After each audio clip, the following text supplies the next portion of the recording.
Hey guys, welcome back to Middle Class Reactions. We're taking a look at the Nelk Boys podcast with Netanyahu.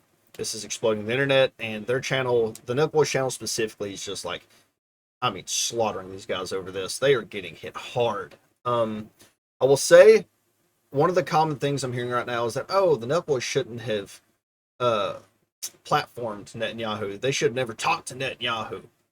I don't think there's ever a situation in which we shouldn't talk to people ever, even someone as despicable as Netanyahu.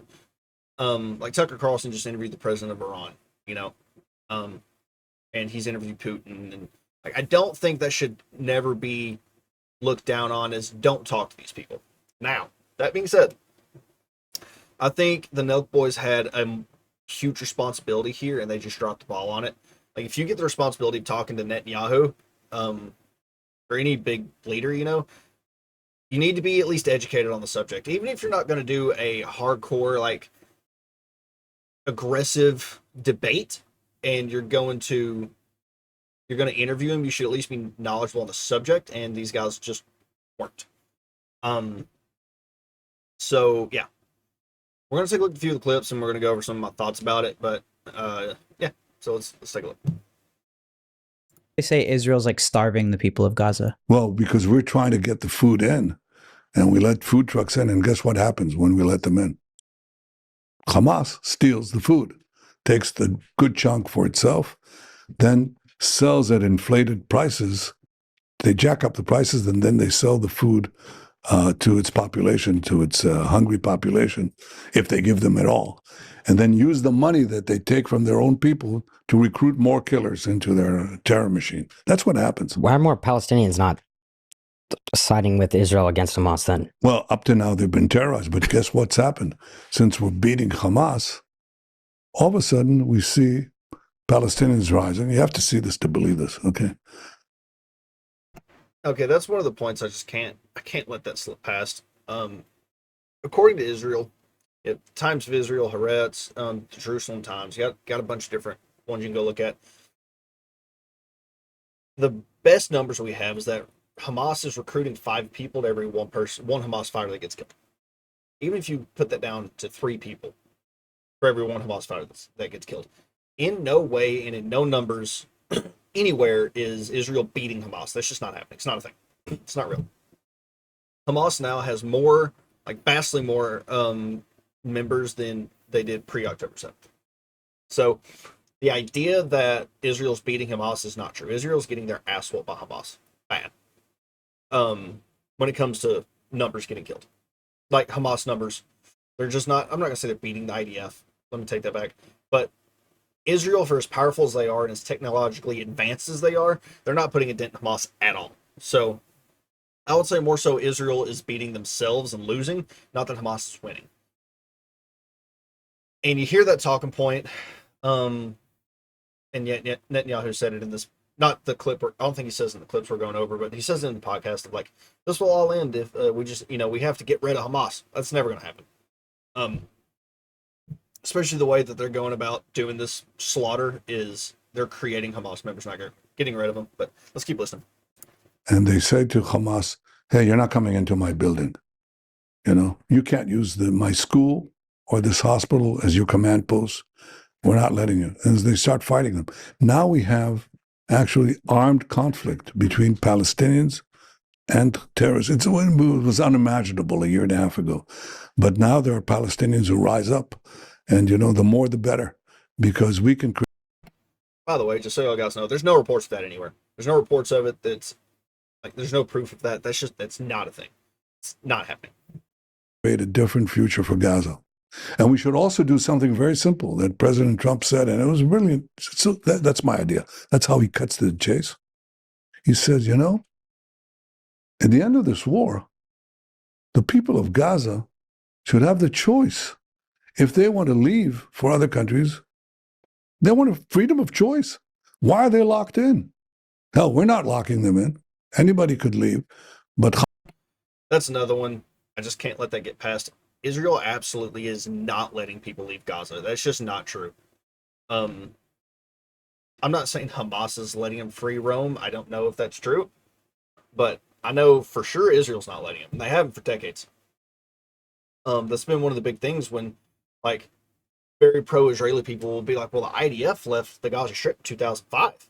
You know, they've been their own country, they've been their own nation. They came out of the Gaza Strip and then surrounded it and controlled all the checkpoints going in. Why do you think there's something called checkpoints?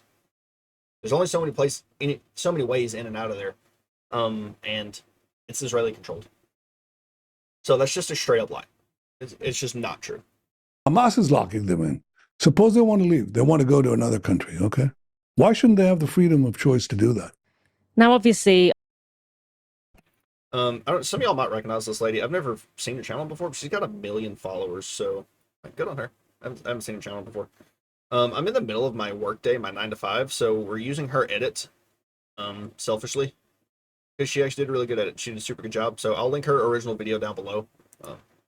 Yeah, so let's take a look. to defend their interview. Would you be neutral with Bin Laden in the same way that you're like a neutral podcast? I think we would do our best to ask him tough questions. Okay. All right. I think What there's a about sense ISIS? of understanding too, right? Well, What it's not. I think what there's- about Adolf Hitler? I think we'd always kind of play the neutral role. to You be would play a honest. And neutral just- role interviewing Adolf Hitler. I don't think that's the case. I think you're just saying that right now because you want to. We're just not the best at grilling guests and pushing. So here's the one, Mehdi Hasan, which is who this clown is. Zero room to talk. Like, no room. He's one of the most despicable people on the internet, in my opinion. I cannot stand listening to that guy. He's trying to take this high moral ground, like you would treat Adolf Hitler with neutrality. You know, and he brought up Adolf Hitler's name on purpose. Like, you notice when he asked, he said, well, would you do Bin Laden the same way? And the Nelk Boy said, yeah. Didn't even question it. Then he brings up Adolf Hitler because that's like the hot button name. This dude's just clowning. He was doing it to try to get some moral superiority. Like I said, this is where I will defend the Nelk Boys. I think they got used as a propaganda tour because they've openly said that the White House reached out to them and wanted them to do this interview, and they set it up. So I think they got hoodwinked for a propaganda tour. I think they weren't prepared at all, which they should have been. That's on them. They should have been prepared. And they should have went in knowing some things. But Mehdi Hasan has no freaking room to talk about this. Back on, to be honest. Like I said, we're not I claiming think- to be good I journalists. think Like we can ask a question, but when it comes to like a follow-up question, I'll be honest, we're not the most like I've never claimed to be super educated on this. Hasan, you haven't even watched the podcast. That's the other thing where Mehdi Hasan is like roasting the absolute hell out of these dudes and hadn't watched the podcast. You should be at least watching the podcast if you're gonna go out and like criticize these guys. I haven't. I haven't had time. That's also a lie. You can make time. So now this is the Nelk Boys kind of talking about right before the interview. Let's see what they're saying. We walked in and there was just like 20 people in suits there. Yeah. The setup was already there, both flags, we couldn't touch anything or move anything. And they don't give you any restrictions like don't ask this. I'll be honest, they gave us a paper with questions to ask. But they also said they kind of, they gave us a script to ask, but we didn't really follow it. Yeah. We tried our very best to ask some questions, but I think personally I like the questions you asked to him. It was tough, but with a guy like that, I just wasn't really educated on this subject, So, and this is where I do think, I think this is the end of all the clips I was wanting to look at. Yeah. So, I do think that they were severely unprepared and they dropped the ball big time. But like I said, I'm not going to criticize the Nelk Boys for having Netanyahu on. As despicable of a person as Netanyahu is, this freedom of speech and this whole First Amendment thing, it goes, the reason for the First Amendment isn't to listen to stuff that you like to listen to. So that's the reality of it. I think they deserve the criticism they're getting mostly.